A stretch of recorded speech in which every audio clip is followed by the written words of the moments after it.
بسم اللہ الرحمن الرحیم اعوذ باللہ من الشیطان الرجیم بسم اللہ الرحمن الرحیم صلی اللہ علی رسولہ الکریم وآلہ الطیبین الطاہرین المعصومین۔ السلام علیکم ورحمۃ اللہ وبرکاتہ۔ طلاب کرام عزیز، کیسے ہیں؟ امید کرتے ہیں کہ آپ خیر و عافیت سے ہوں گے۔ حلقہ ثالث کا سبق نمبر 16 کا آغاز کر رہے ہیں، جس میں عنوان قرار دیا گیا کتاب کی عبارت وَمِنَ الْفَوَارِقِ الْمُتَرَتِّبَةِ عَلَى ذَلِكَ سے لے کر حجیت القطع تک۔ طلاب کرام عزیز، آج کے درس گزشتہ سے پیوستہ ہے، یعنی قضیہ حقیقی اور خارجی کے درمیان فرق کی جو وضاحت چل رہی تھی کہ ان دو قضیہ کے درمیان میں کچھ فروق نظری ہیں، کچھ عملی ہیں۔ نظری فرق بیان کیے گئے، عملی فرق کی بحث چل رہی تھی۔ ان عملی فرق جو ہیں حقیقیہ اور خارجی کے درمیان، ان کو آج محور گفتگو قرار دیا جائے گا۔ آئیے عبارت کو ملاحظہ فرمائیں۔ فرماتے ہیں وَمِنَ الْفَوَارِقِ الْمُتَرَتِّبَةِ عَلَى ذَلِكَ، ان فرقوں میں سے جو قضیہ حقیقیہ اور خارجیہ کے درمیان ہیں، جو وہ فرق جو مترتب ہوتے ہیں کہ اسی علی ذالک، اسی چیز پر کہ صفت دخیل ہو ملا کے حکم میں۔ یہ فرق، ایک فرق یہ ہے کہ ان الوصف الدخیل فی الحکم، وہ صفت جس کو جعل حکم میں مولا دخیل قرار دے رہا ہے، رکن و جز قرار دے رہا ہے، وہ صفت فی باب القضاء الحقیقیت، قضاء حقیقیہ کے باب میں اگر ہو تو اذا انتفا، جب وہ صفت ختم ہو جائے گی تو ینتفی الحکم، تو حکم بھی ختم ہو جائے گا، چونکہ حکم معلول ہے، وہ صفت علت ہے، جب علت ختم ہو جائے گی تو حکم بھی جو کہ معلول ہے وہ بھی ختم ہو جائے گا۔ لأنہ ماخوذ فی موضوعہ، چونکہ یہ صفت موضوع حکم میں اخذ کی گئی تھی، بطور شرط و جز قرار دی گئی تھی، بیت قید قرار دی گئی تھی۔ جب وہ شرط ہی ختم ہو گئی تو مشروط بھی ختم ہو جائے گا۔ وَإِن شِئْتَ قُلْتَ، اگر آپ چاہیں تو یوں بھی کہہ سکتے ہیں کہ لأنہ، صفات جو کہ حکم کے اندر، جعل حکم کے اندر مولا کے نزدیک دخیل تھی، وہ شرط ہے، شرط والجزاء ینتفی، بے انتفاعی شرط ہے، اور جزا مشروط ہے، شرط کے ختم ہونے سے مشروط بھی ختم ہو جائے گا۔ خلاف للباب، یہ یہاں تک یہ بات تھی قضیہ حقیقیہ کے اندر، لیکن قضیہ خارجیہ میں سے نہیں کہ صفت کے ختم ہونے سے موصوف بھی، شرط کے ختم ہونے سے جزا بھی ختم ہو جائے۔ خلاف لباب القضاء الخارجیت، ایسا نہیں ہے، برخلاف ہیں قضایا خارجیہ کا باب قضاء حقیقیہ کے۔ کس طرح؟ فائتالی لیا فإن الأوصاف لیست شروطا، یہاں پہ اگر اوصاف جو مورد نظر مولا ہیں وہ شرط نہیں ہے، علت نہیں ہے، بطور قید نہیں ہے موضوع حکم کے اندر، بلکہ وإنما ہی امور یتصدی المولا لإحرازها، بلکہ اوصاف ایسی چیزیں ہیں جن کو مولا نے جن کو احراز کرنے کے لیے، ظاہر و ثابت کرنے کے لیے ذمہ داری اٹھائیے، بس فتدعوہ الی جعل الحکم، بس وہی اوصاف وعدار کرتے ہیں مولا کو کہ حکم کو جعل کرے، نہ کہ مولا ان اوصاف کو جعل حکم کی قید قرار دے رہا ہو۔ فَإِذَا أَحْرَزَ الْمَوْلَى تَدَيُّنَ أَبْنَاءِ الْأَمِّ، بس جب مولا ظاہر کرتا ہے، ثابت کرتا ہے کہ میرے بیٹوں کے کزن، چچا کے بیٹے تدین کی صفت رکھتے ہیں، دینداری کی صفت رکھتے ہیں، تو فحکم وجوب اکرام والا نہج القضیۃ الخارجیت، فحکم، تو مولا حکم لگاتا ہے کہ بوجوب اکرامہم، کہ ابناء ام کا احترام واجب ہے قضیہ خارجیہ کی صورت میں۔ ثبت الحکم ولو لم یکن متدینین فی الواقع، ہاں یہ حکم وجوب اکرام ثابت ہوگا اگرچہ وہ واقع و خارج و حقیقت میں دیندار نہ ہوں، یعنی ان مولا کی نظر میں دیندار ہونا ہے، پھر ان کے دینداری کی بنا پہ وجوب اکرام کا حکم لگایا، پھر واقع میں ہو یا نہ۔ وَهَذَا مَعْنَى أَنَّ الَّذِي يَتَحَمَّلُ مَسْئُولِيَّةَ تَطْبِيقِ الْوَصْفِ عَلَى أَفْرَادِهِ هُوَ الْمُكَلَّفُ فِي بَابِ الْقَضَاءِ الْحَقِيقَةِ لِأَحْكَامِهِ۔ یہ معنی ہے اس بات کا کہ جو آدمی ذمہ داری رکھتا ہے، تحمل جس نے کیا ہوا ہے، ذمہ داری اٹھائی ہوئی ہے کہ صفت کو تطبیق کرے مصادیق پر، یعنی وہ صفت جو جعل حکم میں بطور قید ہے، موضوع حکم کے اندر بطور قید ہے، اس کے مصادیق کون سے ہیں، ان کو تشخیص کون دے گا؟ وہ المکلف ہو، مکلف ہے جو یہ پہچانے گا کہ یہ صفت فلاں مصداق کے اندر ہے، لہذا مجھ پر یہ حکم ماننا ضروری ہے، واجب ہے، یہ مکلف ہے باب قضاء حقیقی کے اندر احکام کے لیے۔ لیکن وہو المولا، وہ جو اس تطبیق صفت کی ذمہ داری رکھتا ہے فی باب القضاء الخارجیہ، وہ مولا ہے ان قضاء خارجیہ کے لیے، یعنی قضاء خارجیہ کے اندر اوصاف کی تشخیص مولا دیتا ہے، اور یعنی اوصاف کو مصادیق پر تطبیق کرنا، جبکہ قضاء حقیقیہ کے درمیان میں افراد پر تطبیق وصف کا ذمہ دار مکلف ہے، خود مکلف ہے، یعنی جس کے لیے مولا نے حکم جعل فرمایا ہے۔ وَيَنبَغِي أَن يُعْلَمَ، سزاوار ہے جو چیز یہاں پہ جاننی جائے وہ یہ ہے کہ أَنَّ الْحَاكِمَ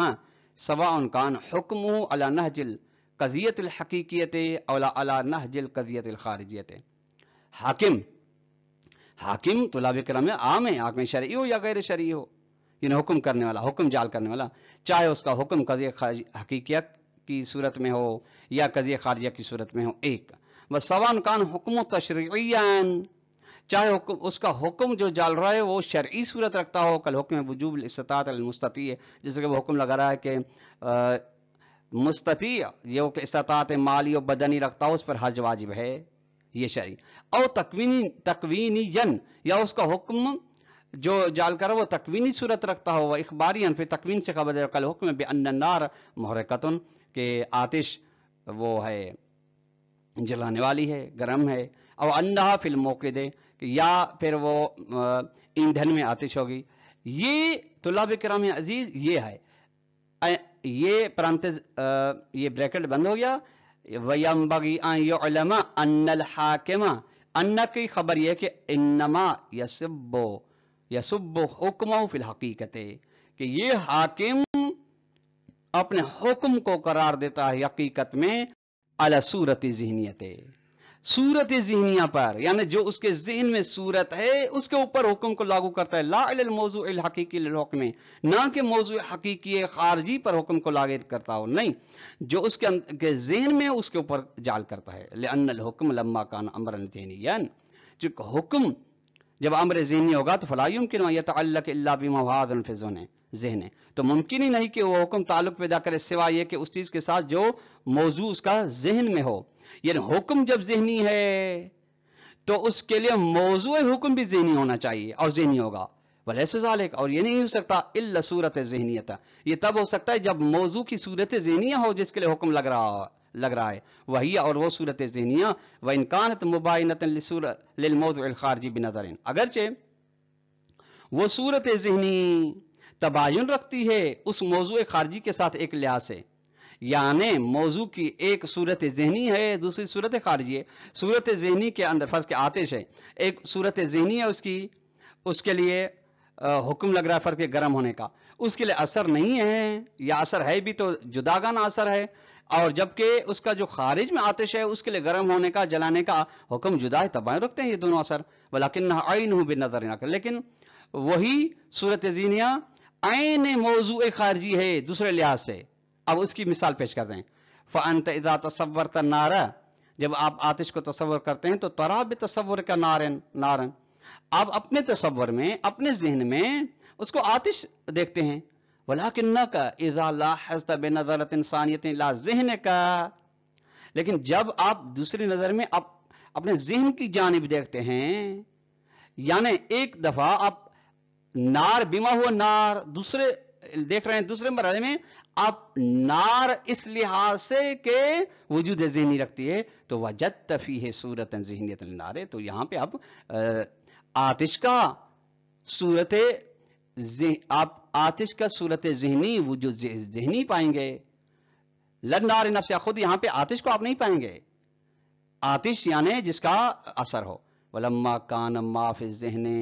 عین الموضوع الخارجی بالنظر التصوری وبالحمل الاولی، لیکن جبکہ وہ چیز جو ذہن میں ہے وہ عین موضوع خارجی وہی ہے حمل اولی کے لحاظ سے، یعنی جو موضوع حکم بن رہی ہے وہی ہے جو خارج میں جو جس کے لیے حکم آ رہا ہے وہی ہے ذہن میں، جس میں کے لیے ذہن میں آ رہا ہے وہی موضوع ہے. تو وہ پھر لما کا جواب شرط صح ان یحکم علیہ، صحیح ہے اس پر حکم لگایا جائے بالنفس ما هو ثابت للموضوع الخارجی من خصوصیات، اس چیز کے لحاظ سے جو ثابت ہے موضوع خارجی کے لیے، وہ موضوع خارجی کے لیے کیا ہے؟ خصوصیات، یعنی جو موضوع خارجی کے اندر صفات ہیں ان صفات کے لحاظ سے اس کے اوپر حکم لگ رہا ہے. اچھا وہ جو خارج میں آتش کے لیے صفات ہیں وہ ذہن میں نہیں ہیں، کل احراق ہے، خصوصیات میں سے احراق جلانا ہے بنسبت للنار ہے. وہذا یعنی اس کا مراد یہ ہے کہ انه یکفی فی اصدار الحکم علی الخارج اس احضار صورت ذہنیت، کافی ہے حکم میں مولا جب حکم صادر کر رہا ہے خارج پر، یعنی وجود خارجی رکھنے والی آتش پر جب مولا حکم کر رہا ہے تو ضروری ہے کہ صورت ذہنی کو حاضر کرے. یہ تکون وہ صورت ذہنی تکون بالنظر تصوری عین الخارج، وہ صورت ذہنی جو تصور کے لحاظ سے حمل اولی کے لحاظ سے عین خارج ہے، یعنی جو آپ کے ذہن میں یا مولا کے ذہن میں جو آتش کی صورت ہے وہی خارج میں ہے. وربط الحکم بہا، اور حکم کا تعلق ہے اسی صورت ذہنیہ کے ساتھ. وَإِنْ كَانَتْ بِنَظْرَةٍ ثَانِوِيَّةٍ فَاحِشَةٍ وَتَصْدِيقِيَّةٍ، اور اگر وہ صورت ذہنی حمل شائع سنائی کے لیے سوائی بالحمل شائع سنائی تو مغایرتن للخارج، مغایرتن للخارج، تو یہ صورت مغایر ہو جائے گی، تنافی رکھے گی خارج کے ساتھ، چونکہ خارج والی میں وہ آثار ہیں جو کہ ذہن والی میں آثار نہیں ہیں. تنسیق البحوث المقبلۃ، تعیین کرنا ان مباحث کو جو آنے والی ہیں، جو اب آ رہی ہیں اس کے بعد مباحث، ان کے بارے میں بتا دوں. سوف نتحدث فیما یلی، ان قریب ہم گفتگو کریں گے ان مقامات میں جو آ رہے ہیں وفقا لما تقدم فی الحلقات السابقہ، البتہ مطابقت رکھتے ہوئے ان مباحث کے ساتھ جو 2 حلقے اول و ثانی میں گزر گئی ہیں، لیکن کچھ تفصیل کے ساتھ ہم گفتگو کریں گے ان حجت القطع، قطع کی حجت کے بارے میں. یعنی آئندہ جو مباحث مطرح ہو رہی ہیں وہ حلقہ اول و اولا و ثانیہ میں بیان ہو چکی ہیں، لیکن ان کو اور تفصیل کے ساتھ یہاں بیان کیا جائے گا. شہید صدر فرماتے ہیں ان حجت القطع او لا، یعنی قطع حجت ہے، رکھتا ہے، حجیت رکھتا ہے یا نہیں، اس کے بارے میں بحث کریں گے. کس لحاظ سے؟ بے اعتباری عنصرا مشترکا عامن، چونکہ یہ قطع